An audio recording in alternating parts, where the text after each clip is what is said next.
मोहिनी एकादशी व्रत कथा।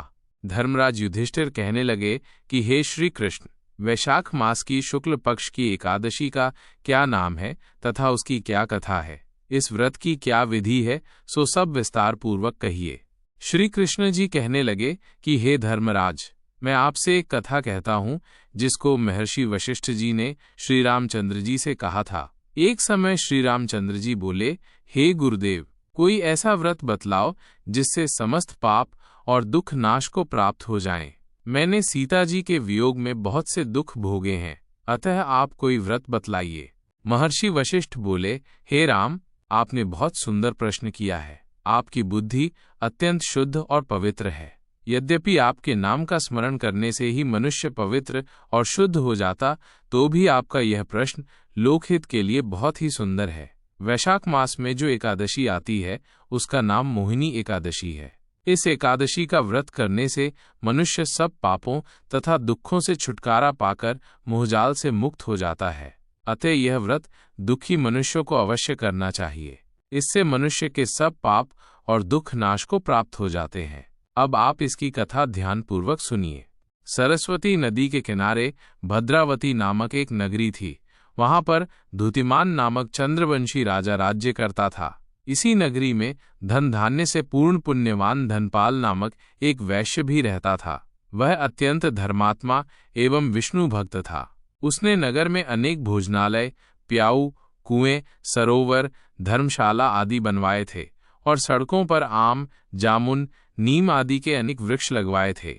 उसे वैश्य के 5 पुत्र थे, सुमना, सद्बुद्धि, मेधावी, सुकृति और धृष्ट बुद्धि। इनमें धृष्ट बुद्धि नाम वाला 5वां पुत्र महापापी था। वह पितर आदि को नहीं मानता था। वह वेश्या, कुकर्मी और दुराचारी मनुष्यों की संगति में रहकर जुआ खेलता था, पर स्त्रियों के साथ भोग विलास करता, मद्य मांस का सेवन करता। अनेक कुकर्मों में वह अपने पिता के धन को नष्ट करता था। वेश्याओं के साथ उनके गले में हाथ डालकर फिरता रहता था। इन्हीं कारणों से उसके पिता, भाइयों तथा कुटुंबियों ने उसको घर से निकाल दिया और उसकी निंदा करने लगे। घर से निकाल देने के बाद वो अपने गहने और कपड़े बेचकर निर्वाह करने लगा।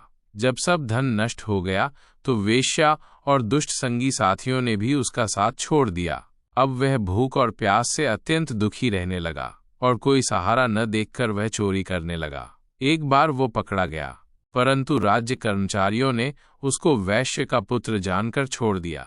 मगर जब दूसरी बार वह फिर पकड़ा गया तो उन्होंने राजा के सामने उपस्थित कर दिया। राजा ने उसे कारागार में बंद कर दिया। कारागार में राजा ने उसको बहुत दुख दिया और कहा कि तू मेरी नगरी से निकल जा। वह नगरी से निकल वन में चला गया और वन में पशु पक्षियों को मारकर खाने लगा। कुछ समय के पश्चात वह बहेलिया बन गया और धनुष बाण लेकर पशु पक्षियों को मार मार कर खाने लगा। एक दिन वह भूख और प्यास से दुखित होकर खाने की खोज में फिर रहा था कि कौंडिन्य ऋषि के आश्रम पर पहुंच गया। उस समय वैशाख मास था और कौंडिन्य ऋषि गंगा स्नान करके आ रहे थे। उनके भीगे वस्त्रों के छोटे पड़ने से उसको कुछ सुगंधी प्राप्त हुई और वह मुनि के सामने हाथ जोड़कर कहने लगा कि हे मुनि, मैंने अपने जीवन में बहुत भारी पाप किए हैं। आप उन पापों को छूटने का कोई साधारण और बिना धन का उपाय बतलाइए। उसके दीन वचन सुनकर ऋषि कहने लगे कि ध्यान देकर सुनो। तुम वैशाख शुक्ल एकादशी का व्रत करो। इस एकादशी का नाम मोहिनी है और इससे तेरे सब पाप नष्ट हो जाएंगे। मुनि के वचन सुनकर वह अत्यंत प्रसन्न हुआ और उनके द्वारा बताई हुई विधि के अनुसार उसने मोहिनी एकादशी का व्रत किया। हे राम, इस व्रत के प्रभाव से उसके सब पाप नष्ट हो गए और अंत में वो गरुड़ पर चढ़कर विष्णु लोक गया। इस व्रत से मोह आदि सब नष्ट हो जाते हैं। संसार में इस व्रत से श्रेष्ठ अन्य कोई व्रत नहीं है। इसके महात्म्य को पढ़ने अथवा सुनने 1000 गौदान का फल प्राप्त होता है। यदि आपको ये कथा पसंद आई तो कृपया आप हमारे चैनल को लाइक, शेयर और सब्सक्राइब करें और बने रहे हर व्रत कथा की वीडियो पाने के लिए।